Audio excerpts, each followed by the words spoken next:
Welcome to the second part of our confessional story of George Gurdjieff.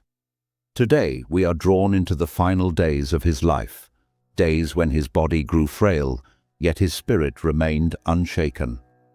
By reflecting on these final moments, we are reminded of our own hidden capacity, the power to rise above hardship, to reshape our struggles, and to turn weakness into strength. If these are the kinds of explorations that call to your soul, please consider subscribing to this channel. We are dedicated to delving deep into the inner worlds of history's greatest minds. Now, without further delay, let us listen to Gurdjieff's final wisdom, voiced from his own perspective.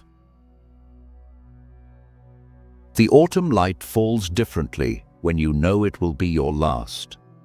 Each ray through my Paris window carries a weight that healthy eyes cannot perceive. I sit here, watching dust particles dance in the afternoon sun, and I understand that even they perform their sacred movements with more consciousness than most humans who walk the boulevards below. My body has become my greatest teacher. This cancer that eats at my pancreas, I greet it each morning like an old friend who brings difficult truths. Pain has stripped away the last illusions. What remains is essence, pure and undiluted. Strange how a lifetime of teaching others to wake up has led to this final lesson. Death itself as the ultimate awakening. October arrived with its golden promises, and I knew. The way a farmer knows the harvest season, the way a mother knows her child's cry. My students gather around me still, their eyes searching mine for reassurance I cannot give them in words. They want me to be immortal. They want the work to continue through this failing flesh. They do not yet understand that my dissolution is their graduation. Yesterday, I drove through Paris again. My hands on the wheel trembled, yet I insisted. The city unfolded before me like a manuscript I had memorized. Every corner a memory, every street a lesson taught or learned. The young doctor who treats me suggested I rest. Rest, as if consciousness could afford such luxury at the threshold of the great transition. I invited 12 of them for dinner last night. We sat around my table, and I poured brandy with hands that shook like autumn leaves. They watched me struggle to lift the glass, and in their eyes I saw fear. Good. Fear can be transformed into understanding if one knows how to work with it. Drink, I told them. Eat. This is your work now. They thought I spoke of the food, the wine. Always they hear only the surface. I meant something deeper, to consume life fully, to digest experience consciously, to transform every moment into nourishment for the soul. My body may refuse food now, yet I feast on awareness itself. The pain comes in waves, sometimes gentle, like a reminder, sometimes fierce, like a master demanding attention. I welcome both. In my apartment on Rue des Colonels Renard, I sit in my worn chair and receive visitors. They come with questions, always questions, as if answers could be passed from mouth to ear, like coins from hand to hand. A young woman came yesterday. She had traveled from distant lands, carrying notebooks filled with my words, my exercises, my methods. She wept when she saw me. This body that once commanded rooms, now barely filling a chair. I laughed. The sound startled her. "You cry for what?" I asked her. "For this machine that breaks down. Every automobile reaches the scrapyard. The question is, what remains when the engine stops?" She wanted to know about consciousness after death. They all do, especially now. I told her to observe a candle. The flame dances, flickers, seems to die and return. Where does the flame go when you blow it out? Where was it before you lit the match? These are the wrong questions. The right question is, what is the nature of burning itself? I teach them still, even as my voice grows weak. Teaching is not words. Teaching is presence. When I can no longer speak, my silence will teach. When I can no longer move, my stillness will demonstrate. Every breath now is deliberate, chosen, conscious. This is what I want them to see. The meals continue. I insist upon them. My table set with the same care as when I was strong. The toasts, the stories, the deliberate consumption of each morsel. My students think I am stubborn, clinging to routine. They do not understand that these gatherings are transmissions. When we eat together consciously, we share more than food. We share presence. I watch them chew, swallow, reach for bread, pour water for each other. Most do it mechanically, lost in thought or conversation. A few, the ones who have truly heard me, make each gesture a prayer without words. 3 nights ago, I told them a story. A merchant was dying, and his sons gathered around his bed, arguing about inheritance. The merchant listened to their squabbles until sunset. Then he asked for a candle. When it was lit, he blew it out and asked his sons to divide the flame among themselves. They protested. How could they divide what had vanished? The merchant smiled and died. The sons spent years arguing about what he meant. Only the youngest eventually understood. Their father's last teaching was that some things cannot be divided because they were never separate. My students laughed nervously at the story. They sense its meaning hovering just beyond their grasp. Good. Let them reach for it. The reaching itself is the teaching. This morning, my body finally refused my commands. The collapse came suddenly, though I had been expecting it for days. They brought me to this sterile place, white walls, efficient nurses, the smell of antiseptic trying to mask the scent of ending. The doctor speaks to my students in the hallway. I hear his words. Days, perhaps hours. He thinks I cannot hear, but consciousness does not dim simply because the body fails. If anything, it grows sharper, like a blade worn thin through use. They gather around my bed, these dear ones who have followed my teachings through years of work. Their faces are maps of sorrow. I want to shake them. Sorrow for what? For the inevitable conclusion of an extraordinary experiment? Every birth contains its death. Every beginning assumes its ending. This is not tragedy. This is completion. I call them closer, one by one. To each, I give what they need. To the intellectual, a paradox to unravel. To the emotional one, a moment of pure presence. To the one who works with movements, a gesture that contains volumes. These are my final gifts, chosen precisely, delivered consciously. You must work, I tell them. I have done all I could. Now you must work. Some weep, others nod with understanding. A few smile, recognizing that even now, especially now, I am teaching. Death is not the opposite of life. Sleep is the opposite of awakening. Death is simply another room in the house of existence. The hours grow thin. Time becomes elastic, stretching and compressing according to laws I am only now beginning to understand. My students maintain vigil, taking turns sitting beside me. They think they are comforting me. In truth, I am preparing them. Last night, I heard them whispering about my words, trying to record everything, to preserve each utterance. They do not understand that words are merely fingers pointing at the moon. When the finger is gone, the moon remains. A student asks how I feel. The question amuses me. Dying like a dog, I tell him, and watch his face crumble. Then I add, you must make from my death a holiday. He does not understand. Death as celebration seems obscene to him. He has not yet learned that every ending is a transformation. The caterpillar does not mourn when it enters the chrysalis. The seed does not weep when it breaks open in the dark earth. I think of all the years, the travels, the teaching, the endless work of trying to wake people from their sleep. Was it successful?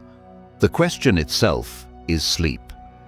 Success and failure are categories for merchants, not for those who work with consciousness. I planted seeds. Some fell on stone, some among thorns, some in good soil. The harvest belongs to time. I leave you in good hands, I tell them. Your own. They want more, always more words, more instructions, more assurance. I have given them everything. The methods, the exercises, the shocks necessary to break through their mechanical existence. Now they must discover that the teacher they seek has always lived within them. The light changes. I know this light. I have seen it in meditation, in moments of profound work, in the eyes of those who suddenly understand. It does not come from the window or the harsh hospital fixtures. This light has no source, or rather, it is its own source. My breathing has become interesting. Each inhale requires decision. Each exhale releases something essential. I am watching my body perform its final dance, and I am the audience, the dancer, and the dance itself. The young doctor returns, checking instruments, making notes. He thinks I am unconscious. I want to tell him that I have never been more conscious, that consciousness is not produced by the brain any more than music is produced by a radio. The radio receives, translates, broadcasts, but when it breaks, the music does not cease. It simply plays elsewhere. A student leans close, whispers something about love, about gratitude. These words are weights trying to hold me to this side of existence. I appreciate the sentiment, but I am engaged in more important work. I am demonstrating how to die consciously, without fear, without grasping, without the desperate negotiations that mark most human endings. The room fills with a strange joy. My students feel it too. I see it in their faces, confusion mixing with wonder. They expected grief, tragedy, loss. Instead, they find themselves witnessing something else entirely, a masterclass in transformation.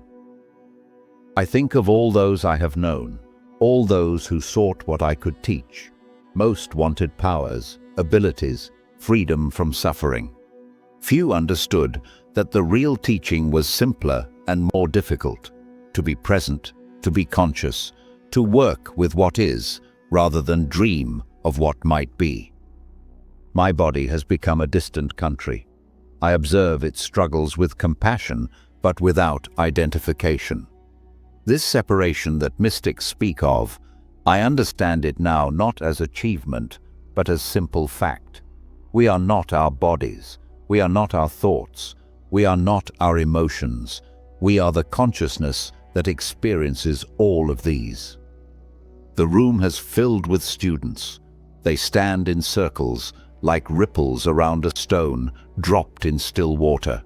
I am that stone, sinking now toward the bottom of existence, and they are the patterns I leave on the surface. Time for the last toast. I cannot lift the glass, but I raise my eyes to meet theirs. To the last moment of my life, I must work, I whisper, though perhaps I only think it. The boundary between thought and speech has become irrelevant. What is this work? They will spend years debating, analyzing, interpreting. Let me be clear, here at the end, the work is attention itself. Attention without object. Consciousness without content. The pure fact of being aware, stripped of all that we think we are. The light grows, not brighter, but more present. It fills spaces I did not know existed, illuminates corners of being I had forgotten. This is not the white light of near-death experiences. This is the clear light of reality itself, seen without the filters of personality, desire, fear. I want to laugh at the simplicity of it. All those years of complex exercises, elaborate cosmologies, difficult teachings, and here at the end, the truth is so simple, a child could grasp it. We are. That is enough. That has always been enough. My students are singing now, softly, one of the movements we practiced. Their voices weave through the air like visible threads, connecting them to each other, to me, to something larger than all of us. This is what I wanted them to understand. We are not separate beings struggling toward unity. We are unity itself, playing at separation. The last breath approaches. I know it the way a musician knows the final note of a symphony.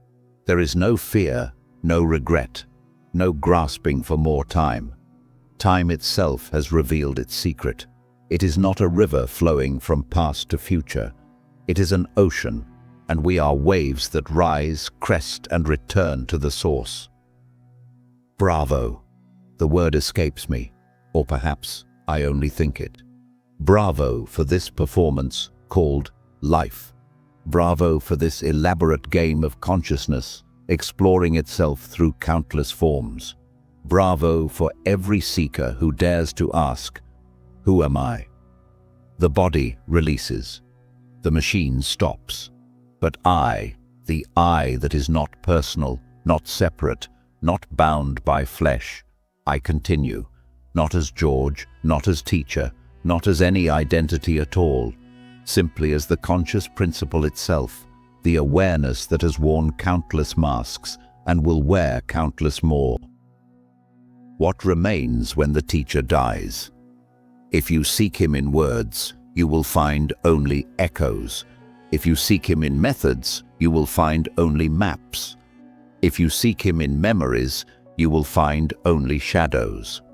But if you turn inward, if you find that point of consciousness that watches your thoughts without being touched by them, that observes your emotions without drowning in them, that witnesses your body without being limited by it, there you will find not just one teacher, but the source of all teaching.